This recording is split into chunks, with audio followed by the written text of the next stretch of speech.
Good morning. So it is Saturday morning. Make sure that you watch the video that I sent you last night that you'll see today because it's the end of Genesis. Yes, I finished Genesis. So stop this now, go back there, and then come back. I'm waiting. Go. All right. So you finish watching it? Cool. Hope you're making notes because I am. So, Exodus. This morning, I've read 10 chapters. 10 chapters. I thought I was going to read like one or two. 10. Pretty interesting stuff. Pretty wild. I mean, always that I read a book that was, written BCE. Even, I mean, the current book that I'm reading is not BCE, and it's hard. So there's a lot of questions, a lot of thoughts, a lot of things that I can't really put into perspective. So starting with it says that the angel appears in the middle of the bush. But right after it, it says God shows up in the middle of the bush. How big was this bush? And why were they both there? Were they both just bathing in fire? Like, was he in the mountain like the medicine man chewing on some magical leaves or psychedelic mushrooms? Like, I have questions. And I didn't know that there was an angel there before. Again, that's the thing about getting taught and the difference on actually reading it. So that was a weird one. Um, God tells him not to get too close, which is another weird one.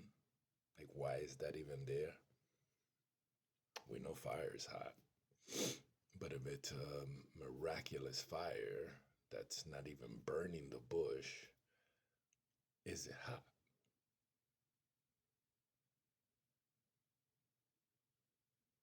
And why? Like, to me, there's got to be significance into why God is telling him not to get too close.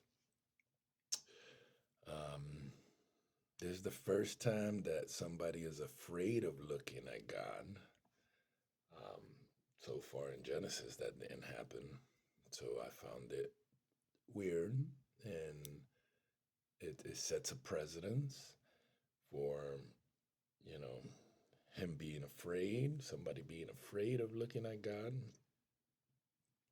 Kind of like you bow down, you don't look at the king.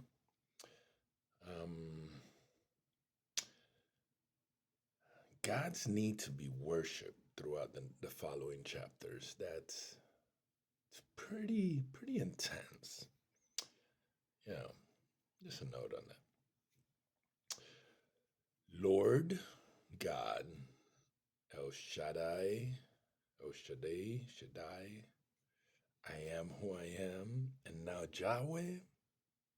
What's up with the names? Why all the different names? That's probably why you got to introduce yourself every time you show up. I'm the God of Jacob, the God of Abraham, the God of Joseph, the God of your forefathers.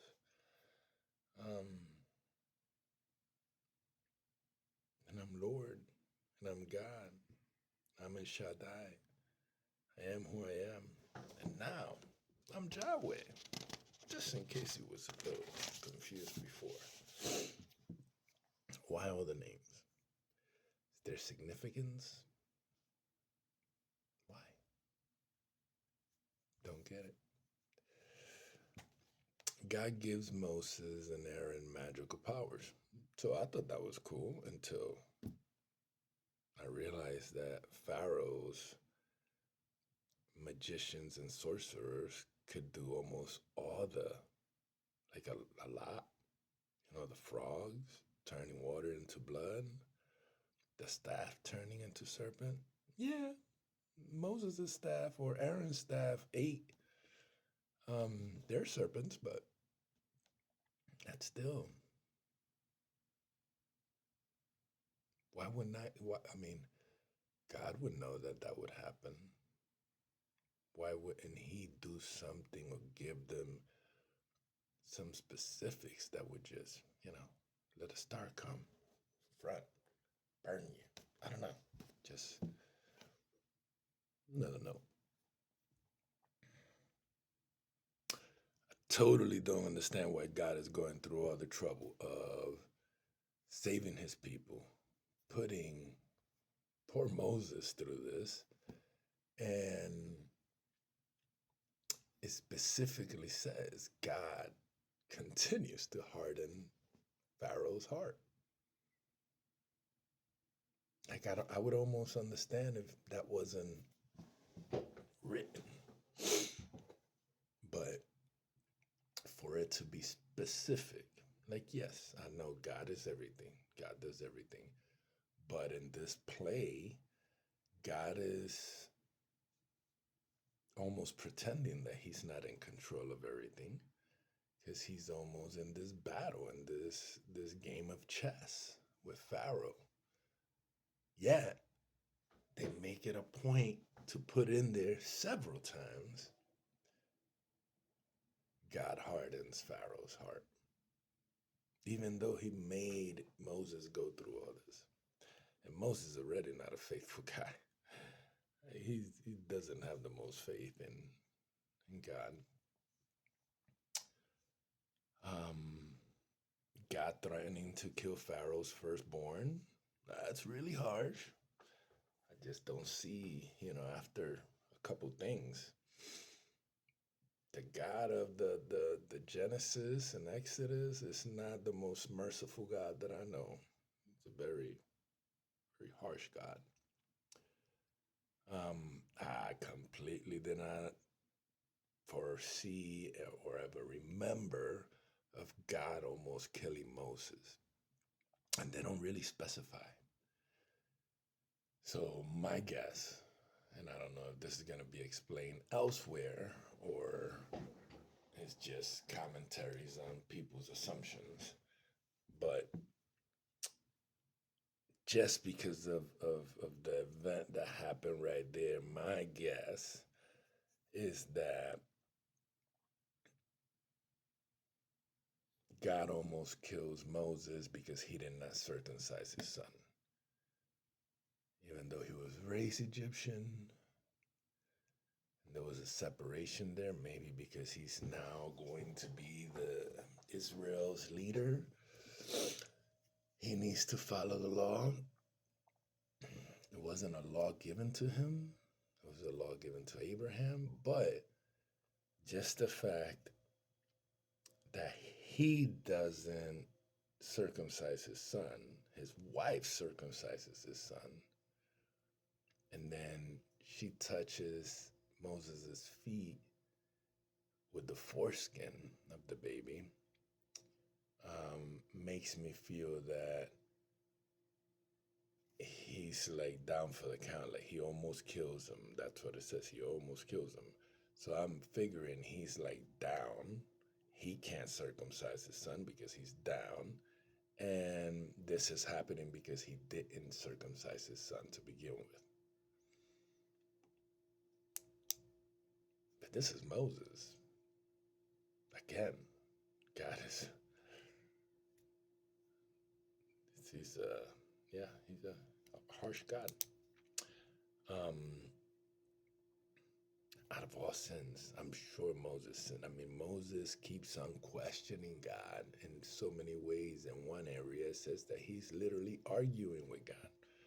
Like, and that's where I say that he's not a very, very faithful. He's faithful to God. He doesn't have a lot of faith in God as far as when God says something, he's like, yes, sir, I'm on it. No, he argues, he questions. He's like, no, but that doesn't, no, I'm not a good talker.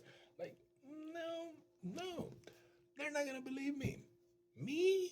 No. Yeah. Um, and then the importance of elders that's probably come later, but this is my first example that I feel that there was a lot of importance put on elders because Moses and his brother Aaron um, were in their 80s fighting this battle like old warriors. They both got walking sticks. Like,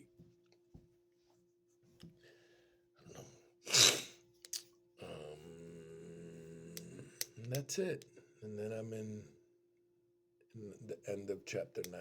Pharaoh gives up. Or did he? Because the last verse seems like he's like,